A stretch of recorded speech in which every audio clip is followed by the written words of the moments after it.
California's modern gang history begins behind bars.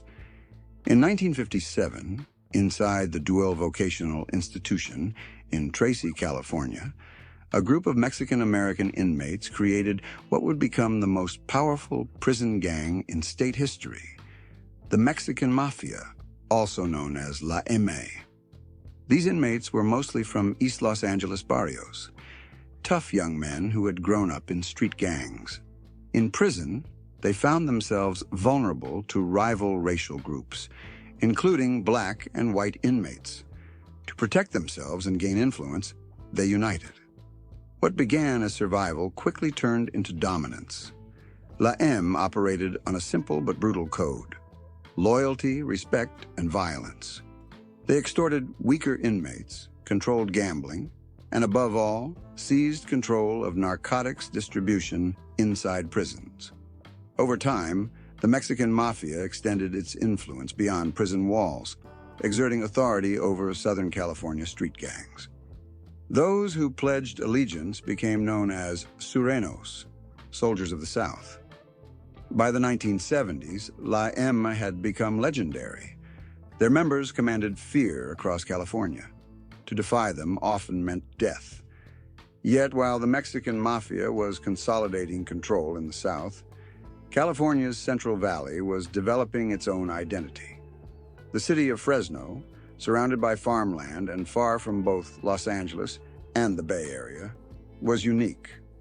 Fresno's Latino community didn't see themselves as Northern or Southern. They were Central Valley, culturally distinct, geographically isolated, and fiercely proud.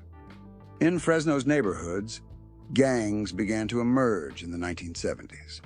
They started as small neighborhood crews, young men banding together for protection and identity. But by the late 1970s and early 1980s, these groups began to unite under a single banner: the Fresno Bulldogs. Their choice of mascot, the Bulldog, was symbolic. Bulldogs were known for their tenacity, their refusal to let go once locked onto a fight. It was a fitting emblem for a gang that would eventually take on the two most powerful Latino prison organizations in California. Early tension surfaced quickly. When Fresno gang members entered prison, they were expected to join one of two sides: the Norteños, who pledged allegiance to the Nuestra Familia in Northern California, or the Sureños, who answered to La Eme. For a while, many Fresno inmates leaned toward the Norteños. They shared the red color, and both groups distrusted the Mexican Mafia. But there was a problem. Fresno didn't like taking orders. Their culture, both on the streets and behind bars, was independent. They wanted their own identity. This independence, however, came at a price. In a prison system built on rigid allegiances, neutrality was not tolerated. As the 1980s began, the Fresno Bulldogs would soon find themselves in open conflict, not only with the Mexican Mafia, but with the entire system that demanded submission. The mid-1980s marked the Bulldogs' most defining moment: the decision to break away from the established order. At the time, California's prison yards were sharply divided. Inmates from Northern California aligned with the Nuestra Familia. Inmates from Southern California aligned with the Mexican Mafia. These alliances weren't optional. They were enforced through intimidation and bloodshed. Fresno inmates initially associated with the Norteños. They wore red and occasionally fought alongside them. But tensions grew quickly. The Bulldogs resisted orders from Nuestra Familia shot callers. They refused to pay taxes, mandatory tribute that gangs were required to funnel up the chain. Fresno saw themselves as equals, not underlings. By 1984, the split was official. The Bulldogs declared independence. They would no longer call themselves Norteños. They would no longer answer to Nuestra Familia. They would operate as their own entity, Fresno against the world. This move shocked the prison system. It was almost unheard of for a Latino group to reject both La Eme and Nuestra Familia. Immediately, the Bulldogs found themselves surrounded by enemies. Inside prison yards, violence erupted. Bulldogs were targeted by former allies who now considered them traitors. Norteños attacked them for betrayal. Sureños attacked them for independence. And the Mexican Mafia, enraged by Fresno's refusal to fall in line, ordered all Bulldogs to be placed on the green light list. The green light was essentially a death warrant. It meant that any Sureño, anywhere in California, had permission to attack a Bulldog on sight. The early years of this war were bloody. Bulldogs fought for survival in yards across the state. Inmates recalled scenes where Bulldogs, outnumbered 3-1, would charge their enemies, barking like their mascot in defiance. The split also shaped Fresno's street gangs. On the outside, Bulldogs rejected alignment with either Norteños or Sureños. Fresno became its own battlefield, as Bulldogs clashed with Sureño gangs tied to Eme and distanced themselves from northern allies. By the late 1980s and early 1990s, the lines were clear. Bulldogs were alone, fighting both north and south. Their independence earned them respect, but also ensured that their war would never end. When the Bulldogs declared independence in the 1980s, refusing to align with either Norteños or Sureños, they shattered the carefully enforced order of prison politics. For La Eme, this defiance was unacceptable. The response was swift and brutal. The Bulldogs were placed on the green light list. That meant any Sureño in any prison had permission and obligation to attack them on sight. From that moment forward, every prison yard where Bulldogs and Sureños crossed paths became a potential battlefield. The first major clashes came in the mid-1980s. At Folsom State Prison, Bulldogs were ambushed by Sureños after La Eme spread the word of the green light. The Bulldogs fought back ferociously, and guards had to fire warning shots to stop the melee. Similar scenes unfolded at San Quentin and Soledad, where riots left inmates hospitalized and yards on lockdown. What made the Bulldogs unique was their refusal to back down. Even when outnumbered 3 or 4-1, they charged into fights, barking in defiance. By the late 1980s and 1990s, the conflict escalated at Corcoran State Prison and Pelican Bay State Prison. Both facilities became ground zero for the Bulldogs-Sureños War. At Corcoran, riots were so frequent that officers began experimenting with separating Bulldogs from Sureños entirely. At Pelican Bay, correctional staff described scenes where Bulldogs, smaller in number, rushed headlong into groups of Sureños, often suffering heavy casualties, but never surrendering. The violence was relentless. In 1999, a Bulldog stabbed a Sureño to death in Corcoran's Chow. In 2000, a yard riot at Pelican Bay left multiple Sureños in critical condition after being attacked with homemade knives.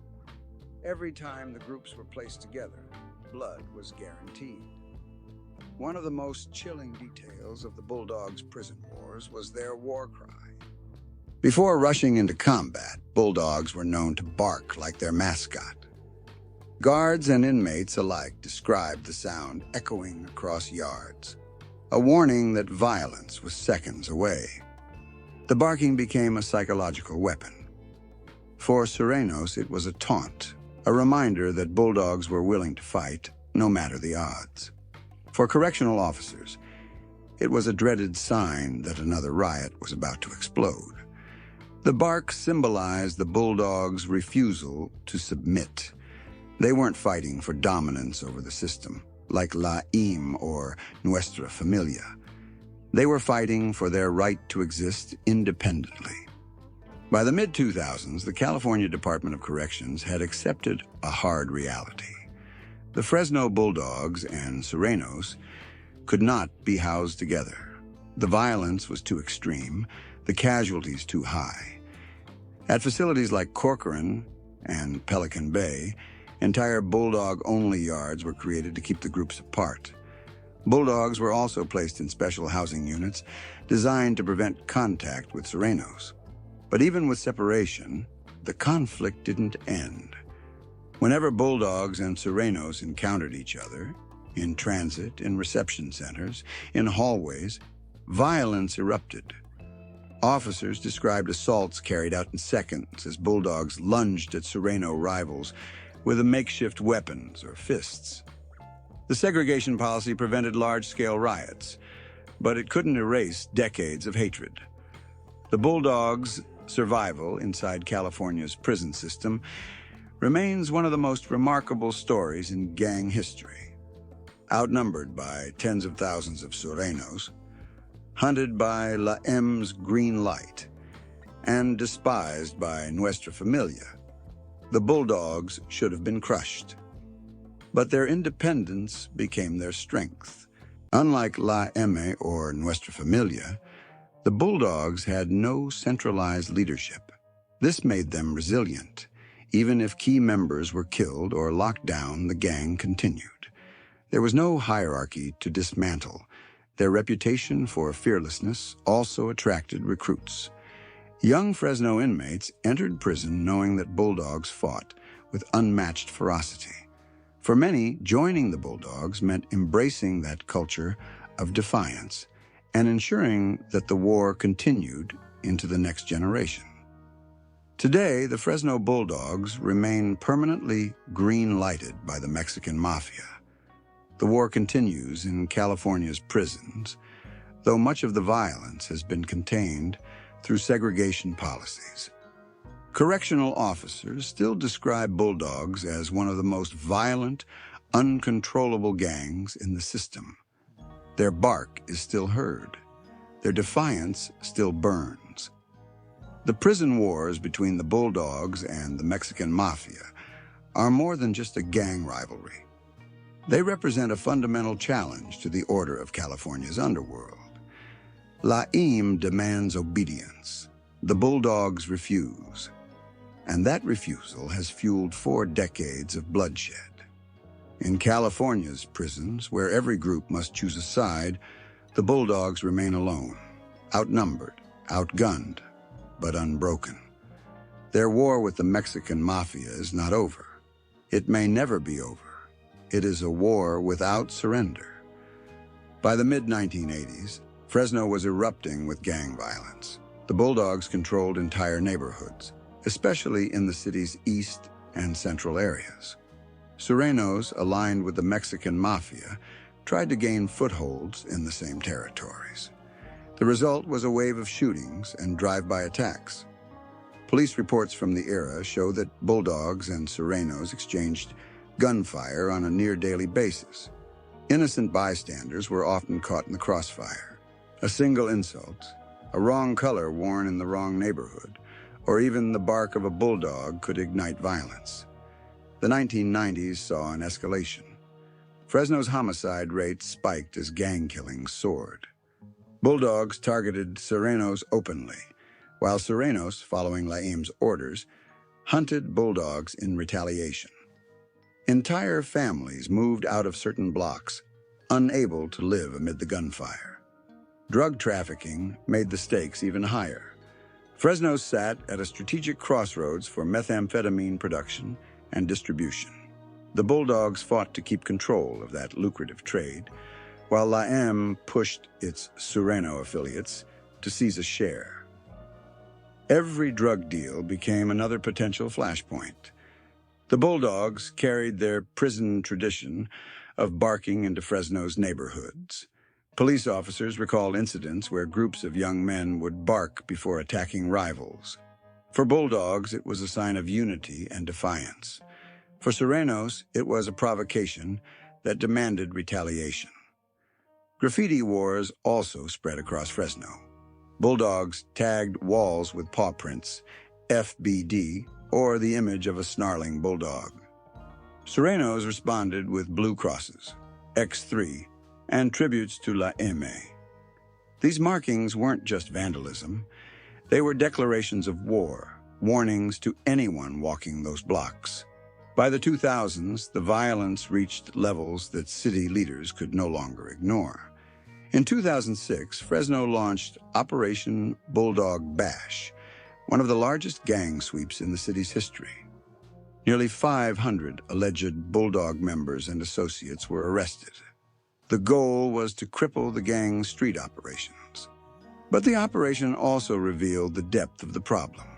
Despite the arrests, Bulldogs maintained their presence. Their decentralized structure meant that no single takedown could destroy them. Meanwhile, Serranos, often better organized due to Mexican Mafia oversight, continued waging war. Police described the conflict as a cycle. One Bulldog shooting would lead to a Serrano retaliation, which sparked another Bulldog attack. The cycle rarely paused.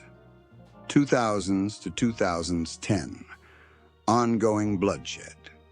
In the 2000s and 2010, Fresno police reported that more than half of the city's gang-related murders were tied directly to the Bulldog-Serrano feud. Drive-by shootings became a grim routine. Young men, barely out of high school, were gunned down for being in the wrong neighborhood. Families buried sons while murals went up on walls honoring fallen gang members. The Mexican Mafia's influence remained a constant presence. Investigations revealed that Eme used Serranos in Fresno to push meth and collect taxes on drug sales. Bulldogs, rejecting that control, refused to pay. Violence followed. In 2011, a series of shootings left multiple people dead in South Fresno, tied directly to Bulldog-Serrano disputes. In 2017, police reported more than a dozen shootings in a single summer linked to the feud. Even as law enforcement increased patrols, the violence never fully stopped. For ordinary Fresno residents, the gang war was more than just headlines. Parents kept children indoors after dark. Schools went into lockdown during gang flare-ups. Neighborhoods were divided by invisible borders. Areas where wearing red meant safety, and others where blue ruled. Businesses suffered as customers avoided gang-dominated corners. Families moved away if they could, but many were trapped in cycles of poverty and violence. The constant presence of barking bulldogs and Serrano tagging was a reminder that the war wasn't just in the prisons, it was in every street, park, and alley. Today, the Bulldogs remain the dominant gang in Fresno. Estimates put their numbers at over 6,000 in Fresno County alone, far outpacing their Serrano rivals. Their independence from the Mexican Mafia remains intact, and their reputation for defiance continues to attract young recruits. But the Mexican Mafia hasn't gone away. Eme continues to send orders from prison, using Serrano affiliates to challenge the Bulldogs' grip on the streets. Fresno police continue to respond to shootings tied to the feud, and families still feel the weight of a war that has lasted more than 40 years. The prison wars may have started the conflict, but it is in Fresno's neighborhoods where the blood has flowed the most. From drive-bys to drug turf battles, the streets of Fresno have been shaped by the clash between the Bulldogs and the Mexican Mafia. It is a war that shows no signs of ending, a war fought not for territory alone, but for identity, independence, and survival. In Fresno, the bark of the Bulldog still echoes. And for the Mexican Mafia, the green light still burns. By the 2010s and 2020s, the Fresno Bulldogs had survived 4 decades of war. Inside prisons, they remain permanently separated from Serranos. Officials at Pelican Bay and Corcoran admit the two groups cannot be housed together. Every attempt at integration ends in violence. Bulldogs still bark before charging into fights, a chilling echo of their reputation. On the streets, Bulldogs continue to dominate Fresno. Police estimate there are between 6,000 and 14,000 Bulldog members in Fresno County, making them one of the largest independent gangs in the state. Their enemies, Sureños aligned with Eme, remain entrenched, ensuring the violence continues. Law enforcement struggles to control the cycle. Every major operation results in arrests, but within months, new recruits replace those imprisoned. The Bulldogs' decentralized structure, without a single chain of command, makes them nearly impossible to dismantle. The Mexican Mafia, for its part, has never forgiven Fresno. Eme continues to greenlight Bulldogs across the state. In federal indictments from the 2010s, investigators documented orders from mafia leaders demanding attacks on Bulldogs in both prison and the streets. And yet, the Bulldogs endure. Their legacy is one of defiance. They are the only major Latino gang in California that refuses to submit to either the Mexican Mafia or the Nuestra Familia. They pay a heavy price for that independence, with thousands of members killed or imprisoned. But their survival proves the strength of their identity. Today, the Fresno Bulldogs remain locked in conflict with the Mexican Mafia, a war without truce or treaty. For Fresno, the cost has been decades of bloodshed. For California's prison system, it has been decades of uncontainable violence. The story of the Bulldogs and the Mexican Mafia is not just about gangs. It is about independence, power, and the refusal to surrender. And after 40 years, the war shows no sign of ending.